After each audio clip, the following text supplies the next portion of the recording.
sa isang J. Kamote. 200,000 payment of purchase of supplies 8/11/2023. At itong mangga, gumawa ata ng fruit salad ito. May kamote, may mangga, may keso. P-1-8-2262 Miggy Mango.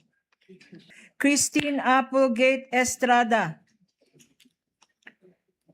50,000 pesos for reward payment. And last but not the least, P-1-18-2010, isang Denise Tanya Escudero.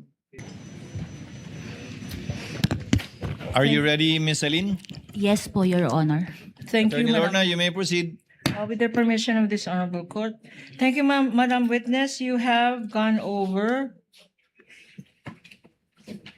PIORs or Protective Intelligence Operations reports, which were attached to the Office of the Vice President's response for the first and second quarter of 2023. Madam Witness, sa tinignan mong reports na yan at na-evaluate mo na reports na yan, ano ang mga observation mo? Doon po sa Protective Intelligence Operations reports, ito po ay inattach nila kasama yung certification as documents evidencing success. And based po sa aking evaluation ng mga PIORs, ang nakalagay po rito is ang date and locations ng mga engagement ng Vice Presidents, kasama na din po yung mga satellite offices nila. Nakalagay din po dito yung probable threats dun sa mga activities na ito, pati na rin po yung narratives ng timeline of events magmula sa planning stage, actual operation, and post-operation. Pero during the evaluation po ng documents na ito, hindi ko po nakita yung particular accomplishments po na magwawarrant sa payment of rewards. Bakit sinabi mo na napakahaba ng mga dokumentong to? Bakit sinabi mo nung na-evaluate mo ay hindi mo nakita yung hinahanap mo o yung kailangan kasama nito sa mga dokumentong ito? Bakit, Madam Witness? Under po kasi sa joint circular, yun nga po, sa payment of rewards, it should be supported with documents evidencing success. Pero based po sa mga documents na to, ang nakalagay lang po dun sa certification is a general statement that there were no untoward incidents dun sa mga engagement ng Office of the Vice President together with the implementation ng programs. Pero hindi po ito naging sapat. Ano-ano itong mga programs na sinasabi nila na pinaggamitan ng confidential funds? Wala ka bang nakita dito sa mga sinubmit na kadami-daming mga dokumento? Anong specifics nitong activities allegedly na pinaggamitan? May mga activities po sa mga meetings, mga attendance po sa mga festival, ganun po. Tsaka yung mga engagement din po ng satellite offices. Hindi ba qualified to? Hindi ba allowed ito? Yung mga nagmi-meeting. Paano mo malalaman?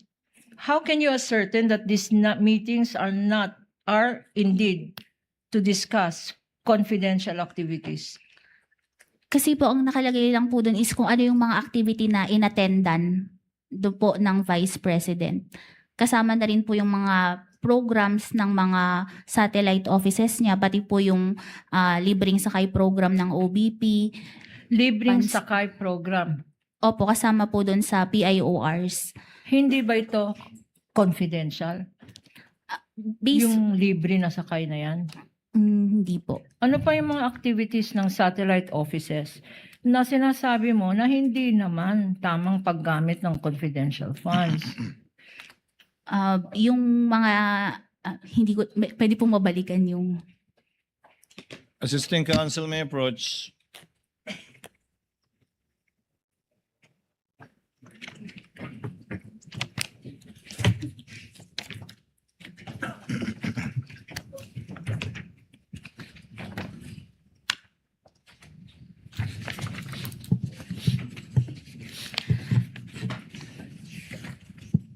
dito po sa isang sa satellite office po nila sa Bacolod, ang nakalagay po rito na activity nila is provided rice box to Morsha fire victims. Sandali. Rice box to Morsha Fire fire victims. victims. baka confidential ang rice victims na yan, Madam Witness. Tapos tupad beneficiaries at BCNHS. Can you speak to the mic, please? Tupad beneficiaries at BCNHS Gym, Dole, Tupad payout May 1, 2023, 198 recipients, daily wage for 50, a total of 841 cash disbursed 10 days. Mga tupad beneficiaries, linista dyan, kung magkano. Ito po yung mga naging activity po dun sa So Bacolod rice Satellite. giving, tupad activities, ano pa? Medical mission po. Medical mission, Release of rice boxes to beneficiaries in Sebastian Antique. Visited MAIPP hospitals and provided GLs at billing accounting offices to get a copy of SOA. Yun po. With the visit ng indulgence of hospital. counsel, Ms. Eileen, these are the activities na sinasabi nilang kinover ng intelligence operations. Ito po yung inattach nila as proof of success of the information Ng gathering. activities nga. Opo. Not that ginamit yung confidential fund sa pagbigay ng bigas, not that ginamit yung confidential fund sa pagbigay ng tupad, not that ginamit yung confidential fund sa MAIP. Opo. Bale po, ito yung naging activities ng Vice President po. Pero Na- hindi po yung confidential fund yung ginamit dito. Na naging ligtas siya, ika nga. Opo, base sa parang protective conducted activities. surveillance activities po sa mga programang ito. Okay. You may proceed, counsel. Again, para sa record, itong mga activities daw, yung mga rice giving, yung mga tupad na yan, doon siya nag-conduct ng surveillance activities. Yung bang sinasabi mo, Madam Witness? Ang nakalagay po kasi dun sa certification, nag-conduct siya ng confidential activity, surveillance activities before parang ang pagkakaintindi ko po dito is yung nag-conduct sila ng surveillance activities before the engagement of the Vice President po. Parang At sinabi mo na kasama to sa notice of disallowance. Opo, kasi hindi napapakita ng mga dokumentong ito kasama yung certification na there was success in the information gathering and surveillance activities. Kasi yung statement lang po is there were no untoward incidents. Hinahanap ko po kung ano yung Pag sinabing, Madam Witness, pag sinabing there were no untoward incidences, hindi ba evidence of success yun? Walang yung mga komunista, yung mga terorista, imbis na nag-away-away, tumanggap na lang ng rice pack, tumanggap na lang ng tupad. Hindi ba success yun? Hindi sila nag-away-away? ang hinahanap ko po kasi dito, sample po doon sa isang activity is nakalagay probable threat, CTG, parang ganun, NPA po. Ang hinahanap po kasi is payment of rewards. Meron bang dun sa probable threat na yun, may nahuli ba? Parang ganun po. Yun ang Okay. magwa-warrant ng payment of rewards po. At wala kang ganon Yun po ang na hindi nakita hindi sa po evaluation mo, Madam Witness. Opo. Going now to the third quarter of 2023, covering the period July 14 to September 30, 2023. Anong participation mo, if any, Madam Witness, dito sa pag-audit ng liquidation documents na sinubmit ng Office of the Vice President? Ako po ang nag-evaluate ng response nila sa audit observation for the third quarter po ng 2023. At Madam Witness, ano ang nangyari, if any? Nung ma-issue po yung audit observation memorandum noong August 8, 2024, nag-submit po ang OBP ng response nila noong August 27, 2024. If shown to you, the AOM, yung Audit Observation Memorandum, this is a stipulated document, Your Honor. Stipulated with the former witness, Attorney Wamil. With you. What is the relation of this AOM dated August 8, 2024, marked as Counsel for the Exhibit assisting counsels P-, may approach. P-1-12-I. for the prosecution and stipulated upon in the last hearing with defense counsel. As Respondents Exhibit 1-106 OVP. Correct, Your Honor. This is the same copy po of the AOM na na-issue namin sa OBP. Now, showing to you, and it's being flashed on the screen as it's being shown to you. Sa last page, pakitingin sa last page, merong signature dyan over the name Nilda Plaras. Whose signature is this? Si Assistant Commissioner Nilda Plaras po ang officer in charge ng ICFAO nung ma-issue po ang dokumento na ito. Anong ibig sabihin na pumirma ang isang Nilda Plaras na Commissioner Associate? Assistant Commissioner ng COA ICFAO. Ito po ay na-approve, na-review at na-approve niya and is ready for release na po. Okay. Ano, if at all, ang mga findings or issues na rinaise mo na in-approve naman ng Assistant Commissioner? Ano yung mga issues na nakalagay dyan sa AOM or Audit Observation Memorandum, Madam Witness? Ang mga issues po dito sa Audit Observation Memorandum na ito is first, the submitted liquidation documents po, wala pong naka-attach na documentary evidence of payments. Your Honor, we request permission to flash this on the screen. Counsel Medusa.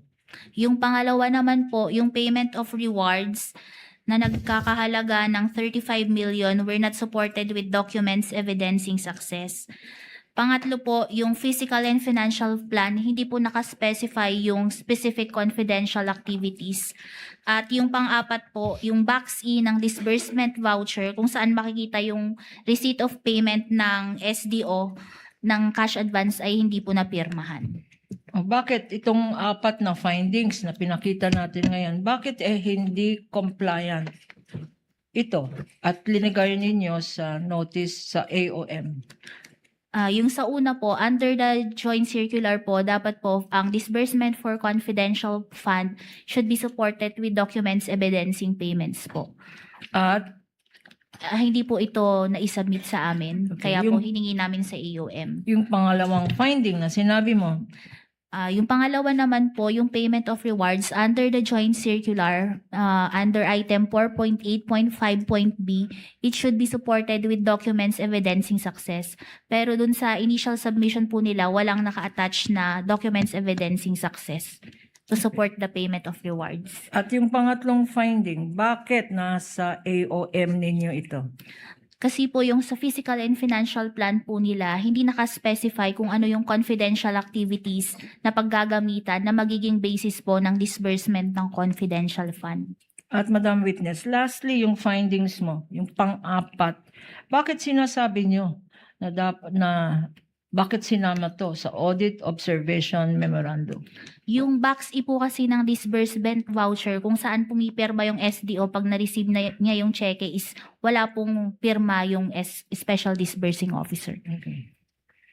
After you issued this AOM, ano ang ginawa, if any, ng Office of the Vice President? After nilang ma-receive itong Audit Observation Memorandum, nag-submit po sila ng response noong August 27, 2024. And if shown to you, pag pinakita sa iyo itong response dated August 27, 2024, would you be able to identify the same? Yes po. Your Honor, please, witness is looking at Exhibit P-1-12-J.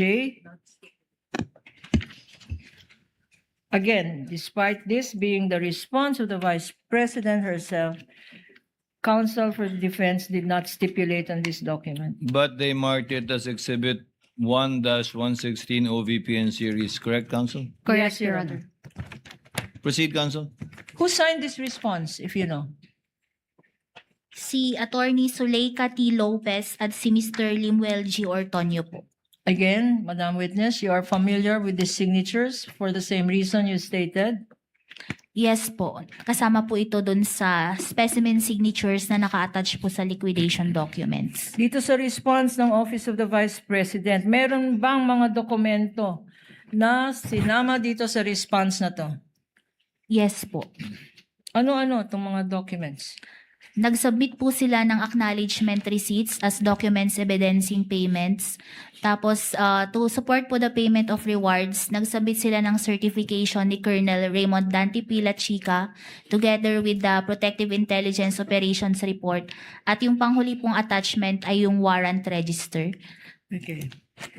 By agreement and upon direction of the presiding officer, we will be marking instead a tabulation of these acknowledgement receipts for the period July 14th to September 30, 2023, representing the third quarter liquidation, alleged liquidation expenses of the Office of the Vice President. Without, of course, without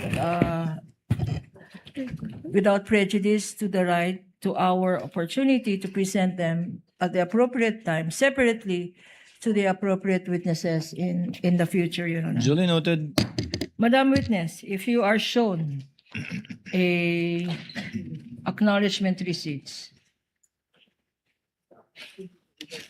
would you be able to identify them? Yes po. We will not show them now, but did you prepare, if at all, a tabulation or summary of these acknowledgement receipts for the third quarter? Yes po, meron po akong tabulation. Would you please show them to us? We have copies, Your Honor, of these tabulations or summaries. And for the record, we're giving the Honorable Presiding Officer and counsel for the respondent copy of the summaries.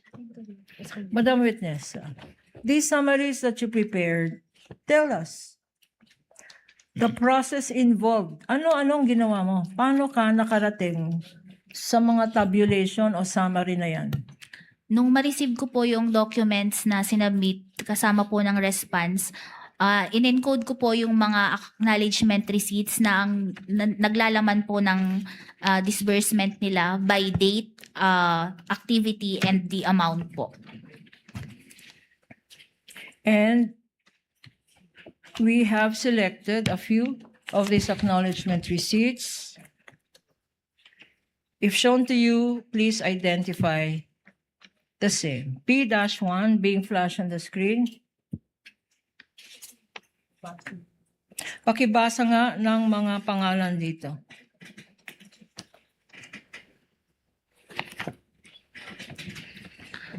Acknowledgement receipt. This is to acknowledge receipt of the amount of 130,000 pesos for the purchase of information received by name Beverly Claire Pampano, date September 9, 2023.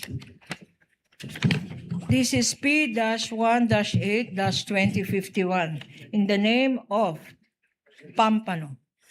P-1-8-2107. Keso naman ito. Keso. Please read. Acknowledgement. Cheese. In English, cheese. Matthew N. Queso, 7-15-23. Magkano to, Madam Witness? 250,000 po at na-receive ni Matthew N. Queso noong July 15, 2023. Ginamit for payment of supplies. Opo, Susunod, Nova Santos, 50,000 pesos, P-1-8-2147. Payment for the purchase of supplies.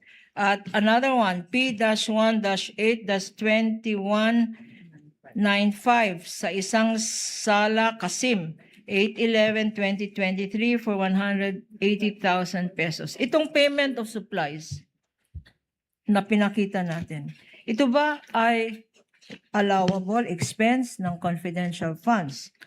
yes po, under 4.8.4 of the joint circular po. Purchase of supplies? Is this compliant with the joint circular? Yun po, yung sa purchase of supplies, based on the acknowledgement receipt po na ito, hindi ko ma-ascertain na talagang pinambili siya ng supplies, kaya humingi po ako ng additional documentation. So, sa nilagay sa acknowledgement receipt, purchase of supplies, hindi naman in-explain saan binili yung supply. Wala po. Ito lang pong acknowledgement receipt ang sinabit sa Saan atin. ginamit yung supply? Wala din.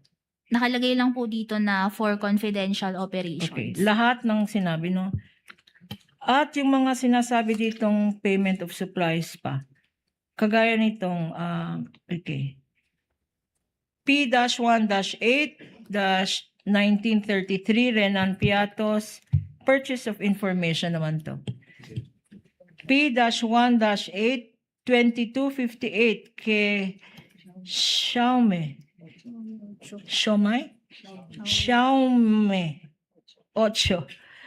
100,000 pesos. Purchase of supplies. Another one, P-1-18, 2092. Flash on the screen. Sa isang J. Kamote.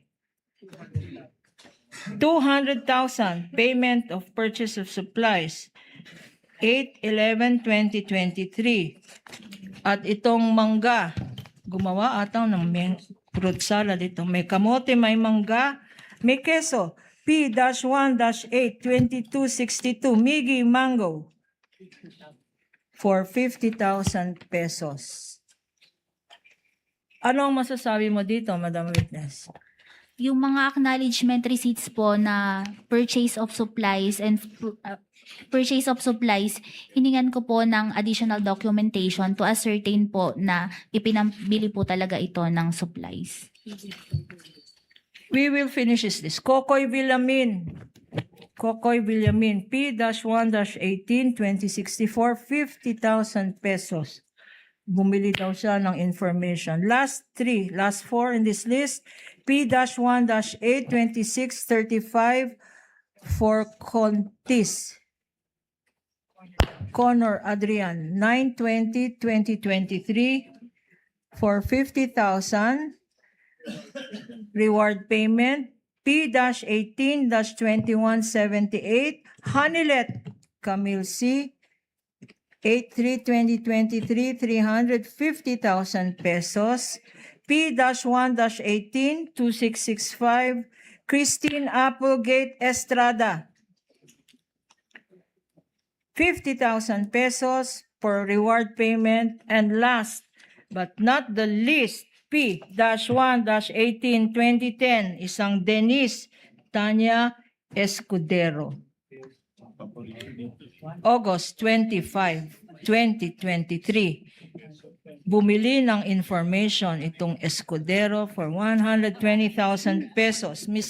Madam Witness, may keso, may Escudero, may Hanilet, may Estrada. Anong observation mo dito sa mga selected ARs na pinakita sa iyo? Yung sa mga payment of rewards po, hindi po siya supported ng documents evidencing success. And yun sa purchase of supplies po, hiningan ko po ng additional documentation to ascertain na binayad po talaga ito para sa supplies na ginamit sa confidential operations. Your Honor, please, we just have 3 certifications for the Office of the Vice President, and then we will go to the DepEd, but it's now 12 o'clock, and all with the names Apple, Queso, Mangga, and etc. I think it is time for us to have lunch, Your Honor. With the permission of this honorable court. Of course, Counsel. Request for If you continuance. think Your it is Honor. a good time to pause so that your direct examination may not be cut at an inappropriate time, Chair will accede to that. May we ask that the witness be temporarily excused, Your Honor? The witness is excused for lunch. Kain ka muna, Ma'am Silene. Thank We you po, Your resume at 12:30. Chair declares a lunch recess.